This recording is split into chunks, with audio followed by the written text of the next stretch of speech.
Hello అండి, నమస్తే. కొత్త సంవత్సరం వచ్చేసింది. శ్రోతలందరికీ పేరు పేరున ప్రతి ఒక్కరికి wish you a very happy new year, very happy 2024. అయితే ఈ కొత్త సంవత్సరాన్ని స్నేహహస్తంతో ఆహ్వానిస్తూ అలపర్తి రామకృష్ణ గారు రచించిన స్నేహబంధం అనే నవలతో మీ ముందుకు. చదువుతున్నది రాధిక. ఇక కథలో గడదామా? బీటెక్ దాకా చదివావు కదా, ఉద్యోగం వెతుక్కోవా అడిగాడు భానుమూర్తి. నన్ను దూరంగా పంపించేయాలని అనుకుంటున్నావా తాత అంది సరయ్యు. తాత కళ్ళు చెమ్మగిల్లాయి. సారీ తాత, నీ మనసు నొప్పించాను. నన్ను దూరం చేసుకోవాలని నువ్వు ఎప్పుడూ అనుకోవు. మా అమ్మ వదిలేసి వెళ్ళిన ఒకే ఒక్క జ్ఞాపకాన్ని నేను ఎక్కడ ఉన్నా నా చుట్టూ తిరుగుతూ ఉంటుంది నీ ప్రాణం అంది ఆమె తాత ఒడిలో తలబెట్టి. మీ అమ్మ మొండిది. బాగా ఆస్తి ఉన్నవాణ్ణి ప్రేమించింది. వాడిని మోసం చేస్తాడు, వాడితో తిరక్కు అని 1,00,000 సార్లు చెప్పాను. నా మాట వినలేదు. వాడు మీ అమ్మను వదిలేసి అమెరికా వెళ్ళిపోయాడు. నా మాట వినలేదని మీ అమ్మతో మాట్లాడటం మానేశాను. కడుపు తెచ్చుకుంది. అబోర్షన్ చేయించుకుని ఆ దరిద్రాన్ని వదిలించుకుని వచ్చేయమన్నాను. నా మాట ఎప్పుడూ లెక్క చేసేది కాదు. అక్కడే ఉద్యోగం వెలుగబెడుతూ నిన్ను పెంచుకుంది. కూతురంటే అయిష్టతతో మాట్లాడాడు. కన్నతల్లిని గురించి తాత అలా మాట్లాడటం నచ్చలేదు ఆమెకు. అనవసరంగా మా అమ్మను ఎందుకు నిందిస్తావు? నన్ను దరిద్రంగా భావించిన వాడివి ఎందుకు తీసుకొచ్చావు? అమ్మ చనిపోగానే అక్కడే వదిలేయవలసింది అంది సరయ్యు. సరయ్యు చెంపనిమిరాడు భానుమూర్తి. మీ అమ్మ యాక్సిడెంట్లో చనిపోయింది. మీ ఇంటికి వెళ్ళాము. అంత్యక్రియలు పూర్తి చేసి వచ్చేద్దాం అనుకున్నాం. గోడ కానుకుని నువ్వు దిగులుగా నిలబడి ఉన్నావు. నిన్ను వదిలేసి రాలేకపోయాను. 12 ఏళ్ల వయసు నుండి నా దగ్గర పెరిగావు. నిన్ను చూస్తుంటే మీ అమ్మ కళ్ల ముందు తిరుగుతూ ఉన్నట్లుంటుంది. మరి నన్నెందుకు ఉద్యోగం వెతుకుని వెళ్ళిపోమంటున్నావు? రత్నాంబకి ఇష్టం లేదు కదూ నేను ఇక్కడ ఉండటం అంది సరయ్య.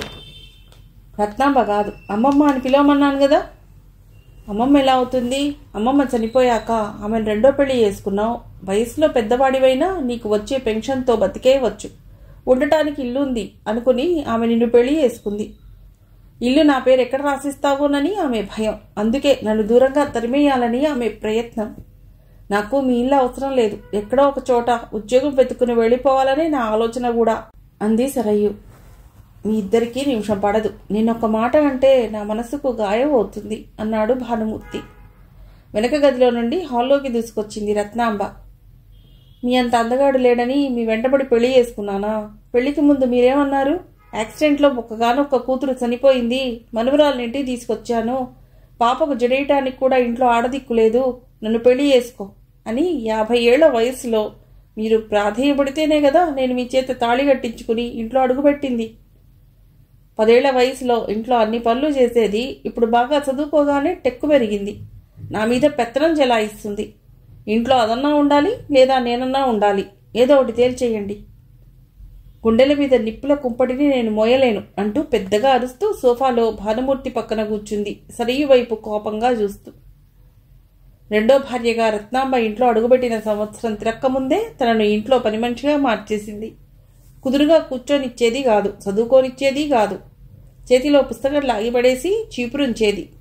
ఇప్పుడే ఇల్లంతా ఊడ్చాను అంటే సరిగ్గా ఊడ్చి చస్తే కదా మళ్ళీ శుభ్రంగా ఊడు అనేది. తాత అడ్డుపడితే ఆయన చేతిలో చీపురుంచేది. తాతను ఇబ్బంది పెట్టడం నచ్చేది కాదు. రత్నాంబ స్థాయికి తను దిగదలుచుకోలేదు. తాతగారిని ఇబ్బంది పెడుతూ తను అక్కడ ఉండవలసిన అవసరం లేదు. వెళ్ళిపోవాలి, దూరంగా వెళ్ళిపోవాలి. వారం రోజుల్లో ఇక్కడి నుంచి వెళ్ళిపోతాను తాత అంది సరయ్యు. ఉద్యోగం వచ్చిందా? ఎక్కడికి వెళ్తున్నావు? అక్కడ తెలిసిన వాళ్ళు ఉన్నారా? ప్రశ్నల వర్షం కురిపించాడు భానుమూర్తి. బెంగళూరు, హైదరాబాద్లో ఉన్న 2-3 కంపెనీ వాళ్ళు ఆన్లైన్ ఇంటర్వ్యూలు చేశారు. హైదరాబాద్లో సోనారెన్ టెక్నాలజీస్ కంపెనీలో దాదాపు ఉద్యోగం వచ్చినట్లే. ఫైనల్ ఇంటర్వ్యూ ఆఫీస్లోనే చేస్తామన్నారు. అపాయింట్మెంట్ ఆర్డర్ పర్సనల్గా ఇస్తా అన్నారు. వర్క్ ఎక్స్పీరియన్స్ లేదు కాబట్టి ఏదో ఒక పీస్ ఆఫ్ వర్క్ ఇచ్చి చేయమంటారేమో. హైదరాబాద్ వెళ్తున్నాను. ఉద్యోగం వచ్చాక వివరాలన్నీ ఫోన్లో మీకు చెప్తాను తాత అంది సరయ్యు. అక్కడ నాకు తెలిసిన వాళ్ళు ఎవరూ లేరు, బంధువులు కూడా లేరు. ఎవరింట్లో ఉంటావు? ఇబ్బంది పడతావేమో. తోడుగా నన్ను రమ్మంటావా? నీకు ఉద్యోగం, ఉండటానికి ఇల్లు దొరికితే నేను తిరిగి వచ్చేస్తా అన్నాడు భానుమూర్తి. మీరేం వెళ్ళనవసరం లేదు. అదేం చిన్నపిల్ల. ముందు కష్టపడితే గాని ఆ తర్వాత సుఖపడలేరు. తిరిగి మగపిల్లవాడు తిరక్క ఆడపిల్ల చెడతారు ఈ కాలంలో. మీరు ఆ ఊరు ఈ ఊరు తిరిగి ఆరోగ్యం చెడగొట్టుకుంటే మీకు సేవలు చేయలేక నా ప్రాణాలు పోతాయి. ఏమన్నా ఇబ్బందులు ఎదురైతే మరో చోట చూసుకుంటుంది, అంతేగాని కలకాలం మన కళ్ల ముందు తిష్ట వేసుకుని కూర్చుంటుందా? ఆ టాపిక్ను అలా ముగించేసింది, మరింతగా సాగనివ్వకుండా. ఆ రాత్రి కాసేపు నిద్ర పట్టలేదు సరైకు. ఆ ఉద్యోగం తప్పకుండా వస్తుందన్న కాన్ఫిడెన్స్ ఉంది. వర్కింగ్ ఉమెన్స్ హాస్టల్ ఎక్కడ ఉన్నాయో వెతుక్కోవాలి.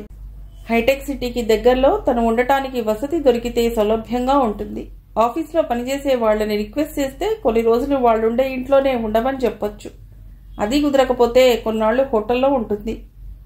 ఆ ఆలోచనలతో నిద్రపట్టక బెడ్ మీద అటు ఇటు దొల్లుతున్నప్పుడు నిఖిత్ గుర్తుకొచ్చాడు. కాంటాక్ట్ నెంబర్లలో అతడి నెంబర్ కోసం వెతికింది. ఎప్పుడో చిన్ననాటి స్నేహితుడి నెంబర్ ఇప్పటికీ సెల్ ఫోన్ కాంటాక్ట్ లిస్ట్లో ఎందుకుంటుంది? ఏదో గుర్తుకొచ్చింది. గ్రూప్ ఫోటో, 10 ఏళ్ల క్రితం 7th క్లాస్ స్టూడెంట్స్ కలిసి తీసుకున్న గ్రూప్ ఫోటో. తనకు కాపీ ఇచ్చి ఆ ఫోటో వెనక ఇంటి అడ్రస్ రాశాడు నిఖిత్. షెల్ఫ్లో ఉన్న పాత పుస్తకాలన్నీ వెతికింది. బర్త్డే రోజు అమ్మ తనకు ప్రజెంట్ చేసిన పుస్తకంలో ఆ ఫోటో దొరికింది. అమ్మ తనకు దారి చూపిస్తోంది. తనకేం భయం లేదు. నిఖిత్ వాళ్ళింటికే ముందుగా వెళ్ళాలి. అతడే తనని ఇంటర్వ్యూ జరిగే కంపెనీకి తీసుకెడతాడు. నిద్ర పట్టేసింది సరయుకి. ఆదివారం ఉదయం 10 గంటలైంది. పారడైజ్ బిల్డింగ్ కింద పోర్షన్ ఉన్న 3 కుర్రవాళ్లకి అది లేజీ సండే మార్నింగ్. 12 గంటల దాకా ఎవ్వరూ నిద్రలేచి పక్క వాళ్లను డిస్టర్బ్ చేయకూడదని శనివారం రాత్రి 12ంటికి శపథం చేశారు. ఏ విషయమైనా నిఖిత్ డిసైడ్ చేస్తాడు. మిగిలిన ఇద్దరు ఫాలో అవుతారు. మిడ్ నైట్ డెసిషన్ బట్టే మరుసటి రోజు కార్యక్రమాలు జరిగిపోవాలి. శనివారం రాత్రి పెద్ద గొడవే జరిగింది. మిడ్ నైట్ ఫుల్గా తాగేసి ఇంటికి చేరుకున్నారు. కారు దిగి ఇంటి డోర్ దగ్గరకు రావటానికే అరగంట పట్టింది. స్టడీ బ్రదర్, హాఫ్ బాటిల్కే అలా తులిపోతే ఎలా? నేను చూడు, ఫుల్ కొట్టిన తాడి చెట్టులా నిటారుగా నిలబడి ఉన్నాను. తూలిపోతూ ఆకాష్ మీదకు వాలిపోతూ అన్నాడు వర్షిత్. అరే, మనం పొరపాటున భూమలింగం ఇంటి ముందు నిలబడి గొడవ చేయకూడదు. వాడింటి తలుపు తట్టకూడదు. మన ఇంటికే చేరుకోవాలి అన్నాడు నిఖిత్ కళ్ళు చిట్లించుకుంటూ. డోర్ దగ్గర నిలబడి ఇంటి తాళం కోసం జేబులన్నీ వెతుక్కోవటం మొదలెట్టాడు వర్షిత్. డోర్ తీసి బయటకొచ్చాడు బనీను లుంగితో భూమలింగం. మాస్టారు, మా ఇంటికి వచ్చారెందుకు? మాలాగే మీరు ఫుల్గా తాగారా? ఆపోజిట్ హౌస్ మీది. తొందరగా వెళ్ళి పడుకోండి. అర్ధరాత్రి దాకా మా కుర్రవాళ్లలా మేల్కొని ఉండకూడదు. ఆరోగ్యం పాడవుతుంది. ముద్దగా మాట్లాడుతూనే ఉన్నాడు వర్షిత్. రోజు ఏమిటి న్యూసెన్స్? మీ ఇల్లు ఇది కాదు. Opposite house, green colour building. మీ నాన్న ఎంతో ఇష్టంగా కట్టుకుని నీకు అప్పగించి పల్లెటూళ్ళలో ఉంటున్నాడు. చుట్టూ పచ్చని చెట్లతో పారడైజ్ భవనాన్ని కట్టుకుంటే మీరు నరకంలా మార్చేస్తున్నారు. మన కల్చర్ మర్చిపోయి ఒళ్ళు తెలియకుండా తాగి తందనాలు ఆడుతున్నారు. మీ ఇంట్లో తలుపేసుకుని మీరు గంతులేసినా మాకేం అభ్యంతరం లేదు. అర్ధరాత్రి అపరాత్రి తాగొచ్చి చుట్టుపక్కల వాళ్ళని ఇబ్బంది పెడుతున్నారు. I cannot tolerate this nuisance. రేపు కాలనీ వెల్ఫేర్ అసోసియేషన్ వాళ్ళకి చెప్తాను మీ గురించి. నిఖిత్ భుజం మీద చెయ్యేసి వెనక్కు నెడుతూ అన్నాడు భూమలింగం. వర్షిత్కు కోపం వచ్చింది నిఖిత్ని వెనక్కి నెట్టేసరికి. వీడికి బుద్ధి చెప్పాలరా. వీడు రోజూ మనల్ని టీజ్ చేస్తున్నాడు. ఏదో వంకతో తిడుతున్నాడు. సైలెంట్గా ఉంటే రెచ్చిపోతాడు అన్నాడు వర్షిత్. భూమలింగం మీదికి రాబోయి కంట్రోల్ తప్పి కుప్పలా కూలిపోయాడు. ఏడిశారు వెధవల్లారా. 2 అడుగులు ముందు కుదురుగా వేయలేని వాళ్ళు నాతో ఫైటింగ్ వస్తారా? నవ్వేశాడతడు. అది మొదటిసారి కాదు. అర్ధరాత్రి పూట గొడవ పడింది. చాలాసార్లు అటువంటి సీన్స్ రిపీట్ అయ్యాయి. మాకేదో సూక్తి ముక్తావులు వినిపిస్తున్నావు గురవా. రోజు నువ్వు చేస్తున్నదేమిటో. మీ ఆవిడ ఆఫీస్కి వెళ్ళగానే పక్కింటి ఆవిడని ఇంట్లోకి పిలిచి రొమాన్స్ చేయటం లేదు. మాకు తెలియదు అనుకున్నావా? ఫామ్ హౌస్ రేవ్ పార్టీలో చొక్కా బనీని విప్పేసి గాల్లో ఎగరేస్తూ గంతులేస్తున్న నిన్ను మేం కూడా చూశాం. అవన్నీ వెల్ఫేర్ అసోసియేషన్ మీటింగ్లో చర్చకు పెడతాం అన్నాడు ఆకాష్. ముగ్గురులో నిషాలో లేనిది ఆకాష్ ఒక్కడే. 2 పెగ్గులు ఎక్కువ తాగినా స్టడీగానే ఉంటాడు. అప్పుడప్పుడు అతడు తూలిపోతాడు. ఆకాష్ మాటలకు కుదుపుకులోనయ్యాడు భూమలింగం. మీతో పంచాయతీ నాకెందుకు? అందరిలా తలుపులు బిగించుకుని ఇంట్లోనే ఉండవలసింది. అనవసరంగా మిమ్మల్ని కెలుక్కున్నాను. వెనక్కి తిరిగాడతడు. మా ఇంటి తాళం ఇచ్చి వెళ్ళిపోతాం అన్నాడు వర్షిత్. మీ ఇంటి తాళం నా దగ్గర ఎందుకుంటుంది? మీ ప్యాంట్ జోబ్లో ఉంటుంది, వెతుక్కోండి అనేసి తలుపులు వేసుకున్నాడు భూమలింగం. 4 రోజుల కిందట జరిగిన సంఘటన గుర్తుకొచ్చింది ఆకాష్కు. ఎవరో ఇంటి ముందు కారు ఆపారు. మెల్లిగా నడుచుకుంటూ ఇంటికి చేరుకున్నారు. మన కారు ఎదిరా అడిగాడు నిఖిత్. ఇంటి ముందు లేదా? అటు ఇటు చూశారు, కారు కనిపించలేదు. ఎవడో మన కార్ని దొంగిలించుంటాడు, పోలీస్ స్టేషన్లో కంప్లైంట్ ఇద్దాం పదండి అనుకుంటూ తూలుతూ దగ్గరలో ఉన్న పోలీస్ స్టేషన్కి వెళ్లారు. పోలీస్ స్టేషన్ ముందు నిలబడ్డ కానిస్టేబుల్ ఆపేశాడు. వాళ్ల ముగ్గురి వాలకం చూసి ఏమిటి సంగతి అంటూ అక్కడే నిలబెట్టాడు. మేమెవరనుకున్నావు? వీడు చార్టెడ్ అకౌంటెంట్, వీడేమో ఫార్మసిస్ట్, నేను రియల్టర్ని.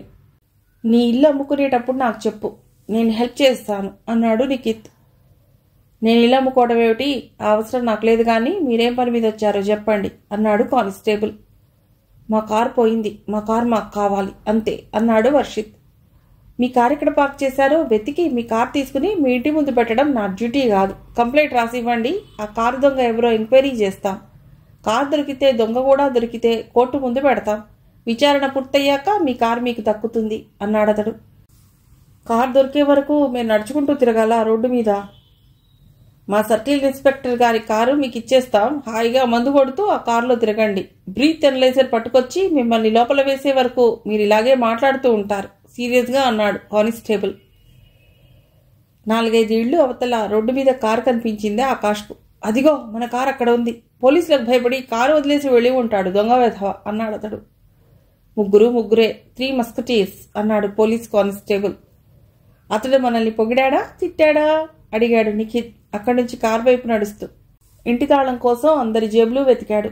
అతని బ్యాక్ పాకెట్లోనే ఉంది తాళం చెవి. పోదాం పదండి మన ఇంటికి, తోసుకుపోదాం అన్నాడు వర్షిత్. పాత సినిమాలో పాట అందుకున్నాడు నిఖిత్.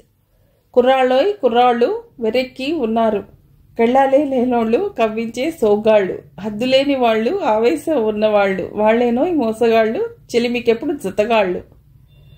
ఒకరి భుజం మీద మరొకరు చేతులు వేసుకుని నవ్వుకుంటూ తూలుకుంటూ ఇంటికి చేరుకున్నారు. వాళ్ళు ముగ్గురు చిన్ననాటి స్నేహితులు కాదు, ఒకే కాలేజీలో చదువుకున్న వాళ్ళు కాదు, ఒకే చోట పనిచేసేవారు కాదు. అనుకోకుండా 4 ఏళ్ల క్రిందట కలిశారు. హోటల్ దగ్గర వర్షిత్ కనిపించాడు నిఖిత్కి. సార్, మీరు నాకు హెల్ప్ చేయాలి ప్రాధేయపడుతూ అడిగాడు వర్షిత్. 4 ముక్కలు ఇంగ్లీష్లో మాట్లాడి డబ్బులు అడుగుతారు, ఆ బాపతేమోననుకున్నాడు నిఖిత్. అనుకోకుండా మా అమ్మ చనిపోయింది, ఇల్లు ఖాళీ చేయవలసి వచ్చింది అద్దె కట్టలేక. నేను CA ఇంటర్ చదువుతున్నాను, CA ఫైనల్ కూడా పూర్తి చేసి చార్టెడ్ అకౌంటెంట్ కావాలనేదే నా జీవిత ధ్యేయం, మీరు హెల్ప్ చేయాలి అన్నాడు వర్షిత్. జేబులో 100 రూపాయల నోటు తీసి ఇవ్వబోయాడు నిఖిత్. మీరు ఇచ్చే 100 రూపాయల్లో ఒక పూట భోజనం వస్తుంది, పస్తులుండటానికి సిద్ధం, కానీ నేను CA పూర్తి చేయాలి, సంపాదించి నలుగురికి సాయం చేసే స్థితిలో ఉండాలి. మా అమ్మకు మాట ఇచ్చాను, నిలబెట్టుకోవాలి. నాకు షెల్టర్ కావాలి సార్ అన్నాడు అతడు చెమ్మగిలిన నయనాలతో. అతన్ని తన ఇంటికి తీసుకెళ్లాడు. స్థిరాస్తి వ్యాపారస్తుల మధ్య ఏదో పేచీ వచ్చింది. నలుగురు కలిసి నిఖిత్ని కొడుతూ ఉండటం ఆకాష్ కళ్లలో పడింది. వాళ్ల మధ్యకెళ్లి నిఖిత్కు అండగా నిలబడి చితకబాదాడు ఆకాష్. ఒక్కడు నలుగురిని కొట్టడం చూసి ఆశ్చర్యపోయాడు నిఖిత్. ఎప్పుడూ చర్చల ద్వారా సమస్య పరిష్కరించుకోవటమే నిఖిత్కు తెలుసు, కలబడటం అతడికి అలవాట్లేదు. ఎక్కడుంటున్నావు ఆకాష్ని అడిగాడు. నలుగురు యువకులం కలిసి ఓ చిన్న గదిలో అద్దెకుంటున్నాం, B.Pharmacy చేసి ఉద్యోగ ప్రయత్నాల్లో ఉన్నాం. ఆ నలుగురు షాపుల్లో పనిచేస్తున్నారు. నాకు సొంతిల్లుంది, నేను మరో మిత్రుడు ఉంటున్నాం ఆ ఇంట్లో. చాలా పెద్ద హౌస్ అది. మేడపైన సాఫ్ట్వేర్ ఇంజనీర్ వాళ్ళ అమ్మగారితో ఉంటున్నాడు. మా ఇంటికి వచ్చేయి, అద్దె ఇవ్వవలసిన అవసరం లేదు అన్నాడు నిఖిత్. అలా ఆ ముగ్గురు ఒక చోట చేరుకున్నారు. మన ముగ్గురు ఎప్పటికీ విడిపోకూడదు, స్నేహానికి చిరునామాగా ఉండాలి మన ఇల్లు. మనకు పెళ్ళైనా విడిపోకూడదు, జాయింట్ ఫ్యామిలీలా ఉండాలి ఈ ఇంట్లోనే. అవసరమైతే మేడపై భాగాల్లో అద్దెకు ఉండే వాళ్లను ఖాళీ చేయిస్తా. 3 ఫ్యామిలీలు దర్జాగా ఉండొచ్చు. ఈ ఇల్లు నాది, మా బాబు R&B ఇంజనీరింగ్గా ఉన్నప్పుడు కట్టించాడు. సిటీ లైఫ్ మీద విరక్తి పుట్టి మా సొంత ఊర్లో వ్యవసాయం చేస్తూ అక్కడే సెటిల్ అయ్యాడు. మన ఫ్రీ బర్డ్స్, మనల్ని అదుపులో పెట్టేవాళ్ళు, పిచ్చి పిచ్చి సలహాలు ఇచ్చేవాళ్ళు ఎవరూ లేరు అన్నాడు నిఖిత్. Bro, you're great. నిఖిత్ను వాటేసుకున్నాడు వర్షిత్. వాళ్ళిద్దరినీ చుట్టుకుపోయాడు ఆకాష్. తెల్లవారుజాము 3 వరకు కబుర్లు చెప్పుకుంటూ పాటలు పాడుకుంటూ నిద్రలోకి జారుకున్నారు ముగ్గురు మిత్రులు. ఎవరు పొద్దున్నే లేచి విసిగించకూడదని, మధ్యాహ్నం 12ంటికి లేవాలని తీర్మానించుకున్నారు. నిద్రపోయే ముందు ఎవరో కాలింగ్ బెల్ నొక్కారు. డబుల్ కాట్ బెడ్ మీద ఒకరి మీద మరొకరు కాలేసుకుని పడుకున్న వాళ్లకు కాలింగ్ బెల్ చిరాకు తెప్పించింది. పొద్దున్నే ఎవర్రా రాస్కెల్, మా భూమలింగమా? ఎవరూ లేవద్దు, దుప్పటిగా పూరి పడుకోండి. కాలింగ్ బెల్ నొక్కినవాడే విసుగుబుట్టి వెళ్ళిపోతాడు అన్నాడు నిఖిత్. ఫ్రిడ్జ్లో పాల ప్యాకెట్ ఉందో లేదో చూసొస్తా, బాగా ఆకలేస్తోంది. రాత్రి మిగిలిన పిజ్జా ముక్క తినేసి ఓ కప్పు కాఫీ తాగుతాను అన్నాడు నిఖిత్ లేచే ప్రయత్నం చేస్తూ. నీకెప్పుడూ ఆకలే. రాత్రి పిజ్జా కార్నర్లో కొనుక్కొచ్చిన పిజ్జా అంతా నువ్వే తినేశావు. చికెన్ బిర్యానీ మెతుకులు కూడా ఏమన్నా మిగిలాయేమో ఏరుకుని తిను, ఇడియట్. కాలితో తన్నాడు ఆకాష్. నోరు పూసుకుని పడుకో. మరో తన్ను తన్నాడు నిఖిత్ వర్షిత్ను. మరెవరన్నా బాత్రూమ్ కంటూ లేచారంటే మిమ్మల్ని నేను తంతాను, ఎవరూ లేవకూడదు అన్నాడు వర్షిత్. అరగంట గడిచింది. మళ్లీ కాలింగ్ బెల్ మోగింది. వీడెవడరా బాబు, మనల్ని ప్రశాంతంగా నిద్రపోనివ్వటం లేదు. ముగ్గురం లేచి తలుపు తీసి కాలింగ్ బెల్ నొక్కిన వాడిని చావబాద్దాం అన్నాడు నిఖిత్. లేవక తప్పదా? మీరిద్దరూ ముందెళ్ళి డోర్ తీసి వచ్చిన వాడిని చితకబాదండి, నేను బాత్రూమ్కి వెళ్ళొచ్చి మీతో జాయిన్ అవుతా అన్నాడు వర్షిత్. బెడ్ మించి లేచి డోర్ దగ్గరకు వెళ్లి తలుపు తీశారు. భుజాలకు తగిలించుకున్న ఎయిర్ బ్యాగ్తో ఓ అమ్మాయి కనిపించడంతో ఎవరికోసం వచ్చారు? మేడపై భాగంలో ఉన్న చిలకమ్మ గారింటికా? మెట్లు ఎడంవైపు ఉన్నాయి, అటువైపు వెళ్ళండి అనేసి తలుపు మూయబోయాడు నిఖిత్. నిఖిత్ గారి కోసం వచ్చాను, తలుపు వేయొద్దన్నట్లు చేతితో సైగ చేస్తూ. కాలనీలో ఇద్దరు నిఖిత్లున్నారు. గణేష్ టెంపుల్ పక్కన రైల్వేలో పనిచేసే నిఖిత్ ఉన్నాడు. అతడి కోసమా మీరొచ్చింది? ఇంజనీర్ గారు అబ్బాయి నిఖిత్. లయోలా స్కూల్లో 6th క్లాస్ వరకు కలిసి చదువుకున్నాం, మీరేననుకుంటాను అంది ఆ అమ్మాయి. లీలగా గుర్తుకొచ్చింది. మీ పేరు అని అడిగాడు నిఖిత్. సరయ్యు అని చెప్పింది. గుర్తుకొచ్చారు. ఏం పని మీద వచ్చారు అడిగాడు నిఖిత్. అతడు ఎవరితో మాట్లాడుతున్నాడా అని ఆసక్తితో చూడటానికి డోర్ దగ్గరకు వచ్చిన వర్షిత్, ఆకాష్ ఉదయం పూట సూర్యకాంతి మీద పడి మెరుస్తున్న మంచు బిందువులా కనిపిస్తున్న ఆ అమ్మాయిని చూస్తూ కళ్ళు ఆర్పటం మర్చిపోయారు. డోర్ దగ్గర నిలబడి మాట్లాడుతున్నావేమిట్రా, ముందు లోపలికి రమ్మను. ట్రావెల్ చేసి వచ్చినట్లుంది, ఫ్రెష్ అవుతుంది, ముందు బాత్రూమ్ చూపించు అన్నాడు ఆకాష్. బస్టాండ్ దగ్గర టాయిలెట్స్ వైపు వెళ్దాం అనుకుంది. రద్దీగా ఉండటం, ఇరిటేటింగ్ స్మెల్ రావటంతో ఆటో ఎక్కి నిఖిత్ ఇంటి అడ్రస్ వెతుక్కుంటూ వచ్చింది.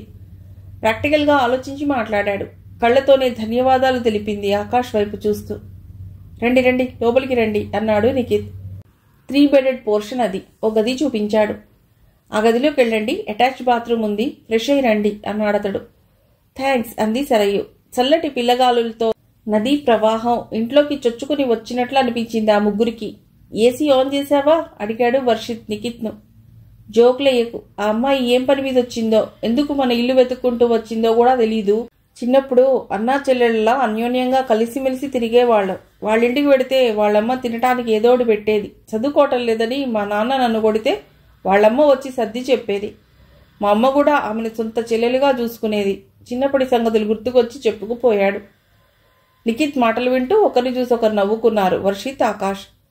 ఉడిపి హోటల్కి వెళ్ళి మనందరికీ టిఫిన్ పట్టుకొస్తాను. ఈలోపు నువ్వు ఫ్రిడ్జ్లో పాల ప్యాకెట్ తీసి కాఫీ కలిపి ఆ అమ్మాయికి ఇవ్వు అన్నాడు ఆకాష్, పర్స్ ఫోన్ జేబులో పెట్టుకుని. ఆకాష్ పల్సర్ మీద వెళ్ళిపోయాక ఈ అమ్మాయి ఎన్ని రోజులుంటుంది నిఖిత్ని అడిగాడు వర్షిత్. నాకేం తెలుసు, ఏదన్నా ఇంటర్వ్యూకి వచ్చిందేమో, అన్ని వివరాలు కనుక్కుందాం, తొందరపడకు. ఆ అమ్మాయి చెప్తుంది కదా, వారం రోజులుంటే నీకేమన్నా ఇబ్బందా విసుగ్గా వర్షిత్ వైపు చూస్తూ అడిగాడు. నాకేం ఇబ్బంది, 3 కుర్రవాళ్లు ఉన్న ఇంట్లో ఉండటానికి ఆ అమ్మాయి అవస్థలు పడాలి గాని అన్నాడు వర్షిత్ నవ్వేస్తూ. సీరియస్గా చెప్తున్నాను, ఆ అమ్మాయి ఇక్కడ ఉన్నంతసేపు వెకిలితనం ప్రదర్శించకూడదు, అసభ్యంగా డబుల్ మీనింగ్ డైలాగ్స్ వదలకూడదు. సర్లేరా, హెడ్ స్ట్రాంగ్ బాయ్స్ లాగా బయట వాళ్లకు మనం కనిపిస్తాం గాని మంచి మనసున్న వాళ్లకు మనం నేస్తాలం కదా. ఆడపిల్లలను గౌరవించడంలో మనం ఎవరికీ తీసిపోం. ఫ్రెషప్ అయి సరయు హాల్లోకి రావటంతో వాళ్ల సంభాషణ ఆగిపోయింది. నేను వెళ్ళి సిగరెట్లు తెచ్చుకుంటాను అనేసి హాల్లో నుంచి బయటకు వెళ్ళాడు వర్షిత్. ముందు చెప్పకుండా మీ ఇంటికి వచ్చి ఇబ్బంది పెట్టాను. మీ అమ్మగారు ఇంజనీర్ గారు కనిపించదే ఇంట్లో, ఎక్కడన్నా తీర్థయాత్రలకు వెళ్లారా? అమ్మా నాన్నలు మా స్వగ్రామం వెళ్ళిపోయారు. నేనే అప్పుడప్పుడు వెళ్ళి వాళ్ళని చూసి వస్తాను. నువ్వెలా ఉన్నావు? మీ అమ్మ యాక్సిడెంట్ చనిపోయినప్పుడు మీ తాతగారు తీసుకువెళ్లారు కదా నిన్ను, అంతా ఓకేనా? నవ్వి తలూపింది. చాలా సంవత్సరాలైంది కదా, నేను వెంటనే గుర్తుపట్టలేకపోయాను. మా ఇంటి అడ్రస్ నీకెలా గుర్తుంది అడిగాడు. బ్యాగ్లో నుంచి ఫోటో తీసి అతడికి చూపించింది.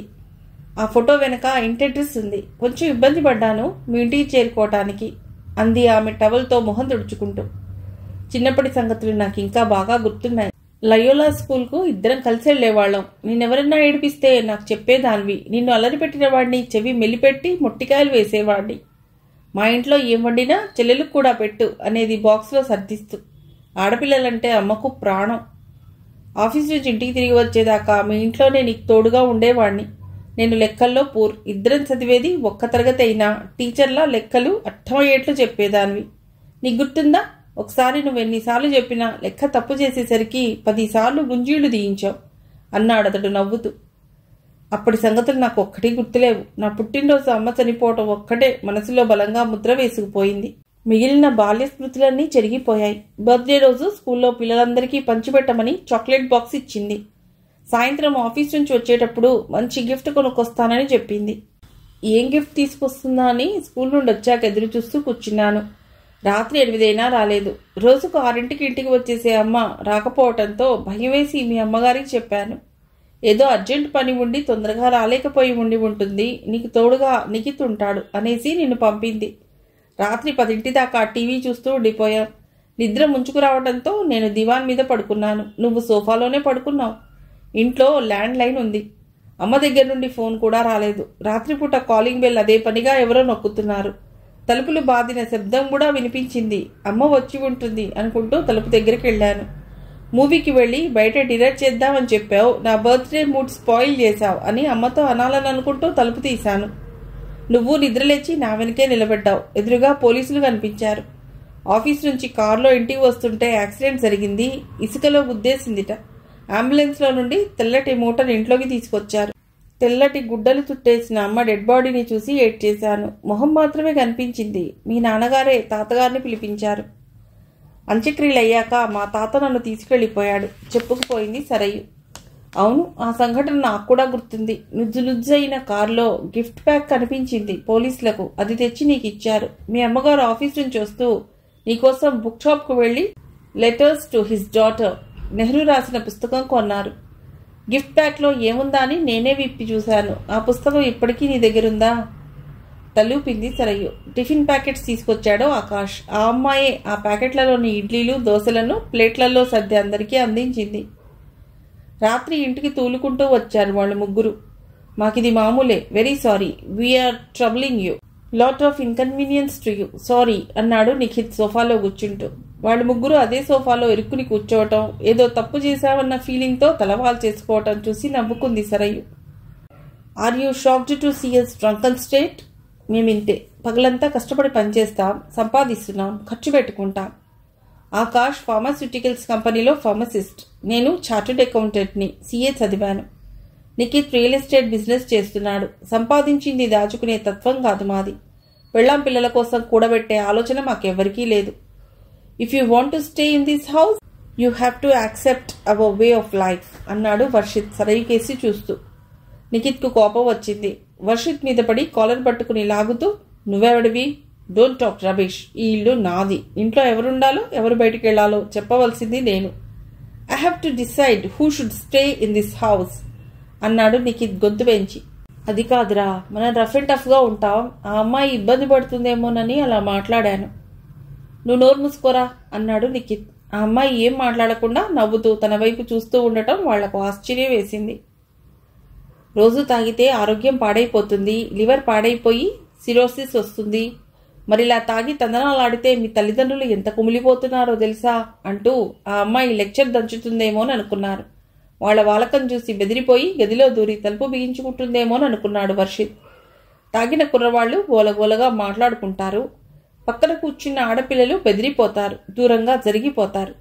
కానీ ఆ అమ్మాయిలో నదురు బెదురు లేదు. కానీ ఆ అమ్మాయి నవ్వుతూ నిశ్శబ్దంగా కూర్చోవటం వాళ్లలో బెరుకు మొదలయ్యింది. వంట చేసేసాను, స్నానం చేసి భోజనం చేస్తారా, తినేసి స్నానం చేస్తారా, మీ ఇష్టం అందే ఆమె. కిచెన్లో ప్రొవిజన్స్ లేవుగా వంట చేయడానికి అడిగాడు నిఖిత్. ఆన్లైన్లో కావలసిన ప్రొవిజన్స్ బుక్ చేశాను, గంటలో వచ్చేశాయి. వంటకు కావలసినవి. Kitchen well equipped. మేడపైన అద్దెకుంటున్న కనకమ్మ గారు కూడా వచ్చి హెల్ప్ చేశారు. వంట చేయడానికి ఇబ్బంది పడలేదు అంది ఆమె. స్నానం చేశాక అరగంటలో డైనింగ్ టేబుల్ దగ్గర చేరుకున్నారు వాళ్ళు ముగ్గురు. కనకమ్మ గారితో అప్పుడే పరిచయం చేసేసుకున్నావన్నమాట. పాత సినిమాల్లో సావిత్రిలా నిర్మలంగా పవిత్రంగా కనిపిస్తుంది. కనిపించడమే కాదు, అందరినీ ఆప్యాయంగా పలుకరిస్తుంది. అప్పుడప్పుడు మేం బాగా తాగినా అల్లరి చేసినా మమ్మల్ని కోపట్టం కానీ, ఇల్లు ఖాళీ చేసి మరో ఇంటికి మకాం మార్చేసే ప్రయత్నం కానీ చెయ్యదు. వెరీ కల్చర్డ్ ఉమెన్ అన్నాడు నిఖిత్ వేడివేడి పప్పుచారు అన్నంలో కలుపుకుంటూ. నాన్ వెజ్ కర్రీ చేయలేదా అడిగాడు ఆకాష్. నోరు మూసుకుని తినరా అన్నాడు నిఖిత్. నోరు మూసుకుని ఎలా తింటాడు? రేపు చేస్తాను అందామె. గోంగూర పచ్చడి, పప్పుచారు వేడివేడి అన్నంలో కలుపుకు తింటూ ఉంటే ఎక్సలెంట్గా ఉంది. థ్యాంక్స్ సిస్టర్ అన్నాడు ఆకాష్. కనకమ్మ గారి అబ్బాయి కనిపించాడా అడిగాడు నిఖిత్. లేదు, రోజు రాత్రిపూట లేటుగా వస్తాడని వాళ్ళమ్మ చెప్పింది అందామె. ఓ పెగ్ కొడదాం రా బ్రో అని పిలిస్తే యూ క్యారీ ఆన్ అంటూ ముసిముసి నవ్వులు విసిరేసి మేడపైకి వెళ్ళిపోతాడు. కుర్రాడు సినిమా యాక్టర్ మహేష్లా ఉంటాడు గాని చలాకీతనం లేదు అన్నాడు ఆకాష్. సరదాగా నవ్వుకుంటూ భోంచేశారు. రేపు ఉదయం నన్ను హైటెక్ సిటీలో ఉన్న వసుధా టెక్నాలజీస్ బిల్డింగ్ దగ్గర డ్రాప్ చేయాలి. ఇంటర్వ్యూ ఉంది నాకు. 10 అక్కడ ఉండాలి అంది సరయ్యు నిఖిత్తో. ఓకే అన్నాడు నిఖిత్. మిగిలిన కథ తర్వాతి భాగంలో.